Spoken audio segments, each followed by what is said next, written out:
ನಮಸ್ಕಾರ ವೀಕ್ಷಕರೇ, health punch ಚಾನಲ್ಗೆ ಸ್ವಾಗತ. ವೀಕ್ಷಕರೇ, ಇವತ್ತಿನ ವಿಷಯ ಬಿಸಿಲಿನ ಬೇಗೆ. ತುಂಬ ಬಿಸಿಲು ಸುಡ್ತಾ ಇದೆ, ತಮಗೆಲ್ಲರಿಗೂ ಗೊತ್ತಾಗಿದೆ. ಹೊರಗಡೆ ಹೋಗ್ಬಿಟ್ರಂತೂ ಮೈಯೆಲ್ಲ ಬೆವರು ಬಿಡ್ತದೆ. ಹೀಗೆ ಬೆವರ್ತಾ ಇದ್ದಾಗ ಕೆಲವೊಬ್ರು ಏನು ಮಾಡ್ತಾರೆ ಅಂದರೆ ಅದನ್ನು ನಿರ್ಲಕ್ಷ್ಯ ಮಾಡ್ತಾರೆ.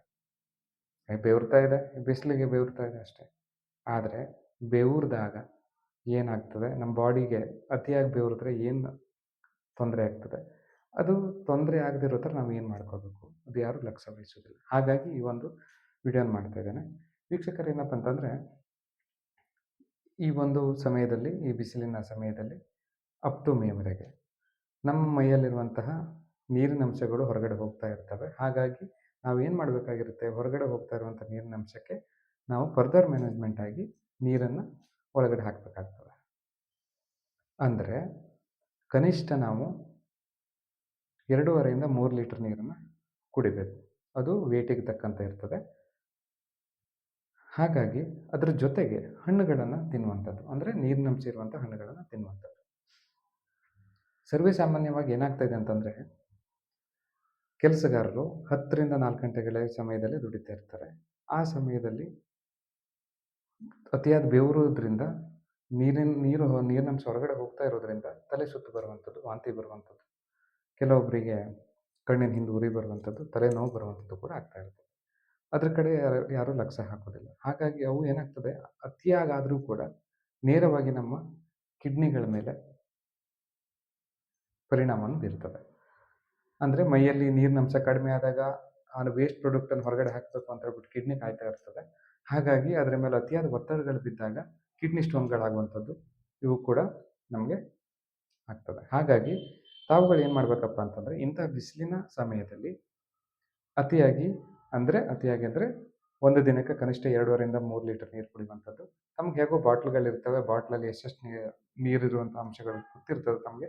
2.5 ಇಂದ 3 ಲೀಟರ್ ನೀರನ್ನು ಕುಡೀರಿ. ಜೊತೆಗೆ ಈ ಒಂದು ಸಮಯದಲ್ಲಿ, ಬೇಸಿಗೆ ಸಮಯದಲ್ಲಿ ಹಣ್ಣುಗಳನ್ನು ಜಾಸ್ತಿ ಉಪಯೋಗಿಸಿ.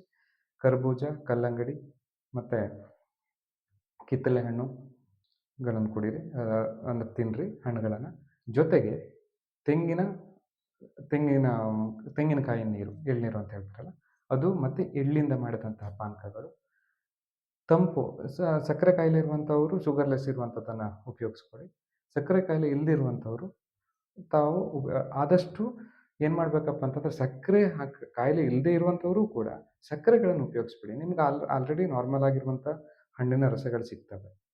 ಈಗ ಎಳ್ನೀರಿನೆಲ್ಲ ಕುಡಿಬೋದು, ಏನು ತೊಂದರೆ ಇಲ್ಲ ಅಲ್ವಾ? ಅದೇ ರೀತಿಯಾಗಿ ಮತ್ತು ಈ ಕಿತ್ತಳೆ ಹಣ್ಣುಗಳನ್ನು ಜ್ಯೂಸ್ ಮಾಡ್ಕೊಂಡು ಕುಡಿಬೋದು, ಅಥವಾ ಹಣ್ಣನ್ನು ಹಾಗೆ ತಿನ್ಬೋದು.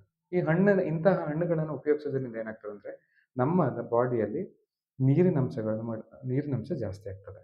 ಆಗ ಏನಾಗ್ತದೆ, ನೇರವಾಗಿ ನಮ್ಮ ಕಿಡ್ನಿಗೆ ಅಥವಾ ಹೃದಯಕ್ಕೆ ಸಮಸ್ಯೆಗಳು ಏನೂ ಆಗೋದಿಲ್ಲ. ಕೆಲವೊಮ್ಮೆ ಏನಾಗ್ತದಪ್ಪ ಅಂತಂದರೆ, ಹೊರಗಡೆಯಿಂದ ದುಡ್ಕೊಂಬಂದಿರ್ತಾರೆ, ಮೈ ಗಲೀಜಾಗಿರ್ತದೆ, ಸ್ನಾನಕ್ಕೆ ಸೀದವಾಗಿ ಹೋಗ್ಬಿಡ್ತಾರೆ. ಸ್ನಾನಕ್ಕೆ ಹೋದವಾಗ ಏನಾಗ್ತದೆ, ತಲೆ ತಿರುಗಿ ಬಂದುಬಿಡುತ್ತೆ. ಸಾಧಾರಣವಾಗಿ ಇತ್ತೀಚೆಗೆ ಕೇಳ್ತಾ ಇದ್ದೇವೆ, ಅವನು ಬಾತ್ರೂಮಿಗೆ ಹೋಗಿದ್ದ, ಅಲ್ಲಿ ಬಿದ್ದುಕೊಂಡಿದ್ದ, ಹಾರ್ಟ್ ಅಟ್ಯಾಕ್ ಆಯಿತು. ಇವೆಲ್ಲ ಆಗುವಂಥದ್ದು ಏನಪ್ಪ ಅಂತಂದರೆ, ನಾವು ನಮ್ಮ ದೇಹದ ಮೇಲೆ ಕಾಳಜಿಗಳನ್ನು ಇಟ್ಕೊಳ್ದೇ ಇದ್ದಾಗ. ಹಾಗಾಗಿ ದಯವಿಟ್ಟು ಪ್ರತಿಯೊಬ್ಬರೂ ಕೂಡ ಏನು ಮಾಡಬೇಕಪ್ಪ ಅಂತಂದರೆ, ಸ್ನಾನಕ್ಕೆ ಹೋಗೋ ಮುಂಚಿತವಾಗಿ ಒಂದು 10 ನಿಮಿಷ ಮುಂಚೆ 1 ಲೋಟ ನೀರನ್ನು ಕುಡ್ಕೊಂಡು ಸ್ನಾನಕ್ಕೆ ಹೋಗಿ. ಜೊತೆಗೆ ಇನ್ನೊಂದು ಅಂತಂದರೆ, ಈ ಒಂದು ಬೇಸಿಗೆ ಸಮಯದಲ್ಲಿ ಯಾರ್ಯಾರು ಸ್ವಲ್ಪ ಹೊರಗಡೆ ಹೋಗೋದನ್ನು ಅವಾಯ್ಡ್ ಮಾಡಬೇಕಪ್ಪ ಅಂತಂದರೆ, ಗರ್ಭಿಣಿಯರು, ಬಾಳಂತಿಯರು, ಚಿಕ್ಕ ಮಕ್ಕಳು ಅಂದರೆ ನವಜಾತ ಮಗುವನ್ನು ಹೊರಗಡೆ ಇಟ್ಕೊಂಡಿರುವಂಥದ್ದು, ಮತ್ತು ವಯಸ್ಕರು 60 ವರ್ಷ ಮೇಲ್ಪಟ್ಟಂಥವರು ಈ ಒಂದು ಸಮಯದಲ್ಲಿ ಸ್ವಲ್ಪ ಹೊರಗಡೆ ಹೋಗುವಂಥದ್ದನ್ನು ಅವಾಯ್ಡ್ ಮಾಡ್ಕೊಳ್ಳಿ. ಅತಿಯಾಗಿ ನಿಮಗೇನಾದರೂ ಹೋಗಲೇಬೇಕು ಅಂತ ಅವಶ್ಯಕತೆ ಇದ್ದರೆ ನೀವೇನು ಮಾಡಬೇಕು ಅಂತಂದರೆ, ತೆಳ್ಳಗಿನ ಬಟ್ಟೆಗಳನ್ನು ಮೈ ಮೇಲೆ ಹಾಕ್ಕೊಳ್ಳಿ. ಅಂದರೆ ಖಾದಿ ಬಟ್ಟೆಗಳಿರ್ತವೆ, ಅಥವಾ ಸಣ್ಣ ತೆಳುವಿರುವಂಥ ಬಟ್ಟೆಗಳನ್ನು ಉಪಯೋಗಿಸ್ಕೊಂಡು ಹೊರಗಡೆ ಹೋಗಿ. ಅದರಲ್ಲೂ ಸಾಧ್ಯವಾದರೆ 10 ರಿಂದ 4 ಗಂಟೆ ಒಳಗಡೆ ಹೋಗಬೇಡಿ. ಅದ್ರ ಮೇಲ್ಗಡೆ ಅಥವಾ ಅದ್ರ ಕೆಳಗಡೆಗೆ ಸಾಧ್ಯವಾದರೆ ಹೋಗ್ರಿ.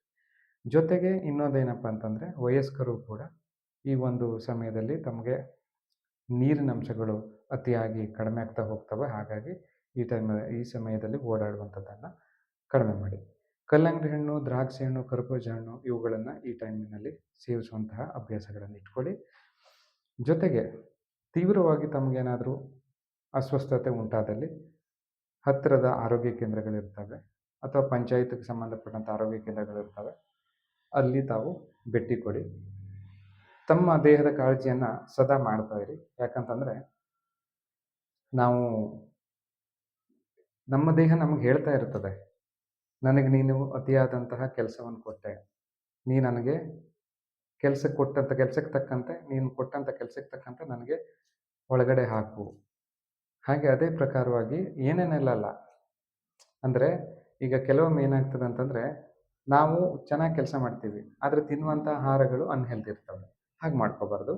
ಹೆಲ್ದಿ ಫುಡ್‌ಗಳನ್ನೇ ತಿನ್ನಬೇಕು. ಇನ್ನು ಮುಂದಿನ ದಿನಗಳಲ್ಲಿ ನಾನು ಹೆಚ್ಚಿನ ವಿಡಿಯೋಗಳನ್ನು, ಅಂದರೆ ಹೆಲ್ದಿ ಫುಡ್ ಅಂತಂದರೆ ಏನು, ಹೆಲ್ದಿ ಫುಡ್‌ಗಳಲ್ಲಿ ಯಾವ್ಯಾವ ರೀತಿ ಟೈಪ್‌ಗಳು ಬರ್ತವೆ, ಇದೆಲ್ಲವೂ ಕೂಡ ತಾನು ಮುಂದಿನ ದಿನಗಳಲ್ಲಿ ನನ್ನ ವಿಡಿಯೋದಲ್ಲಿ ತಿಳಿಸ್ತಾ ಹೋಗ್ತೇನೆ. ಹಾಗೆ ತಮ್ಮೆಲ್ಲರಿಗೂ ಕೂಡ ತಮ್ಮೆಲ್ಲರಿಗೂ ಕೂಡ ಒಂದು ಕಳಕಳಿಯ ವಿನಂತಿ ಏನಂತಂದರೆ, ಹೆಲ್ತ್ ಟಿಪ್ಸ್‌ಗಾಗಿ ಈ ಒಂದು ಚಾನಲನ್ನು ತಾವುಗಳು ಸಬ್ಸ್ಕ್ರೈಬ್ ಮಾಡ್ತಾ ಇರಿ.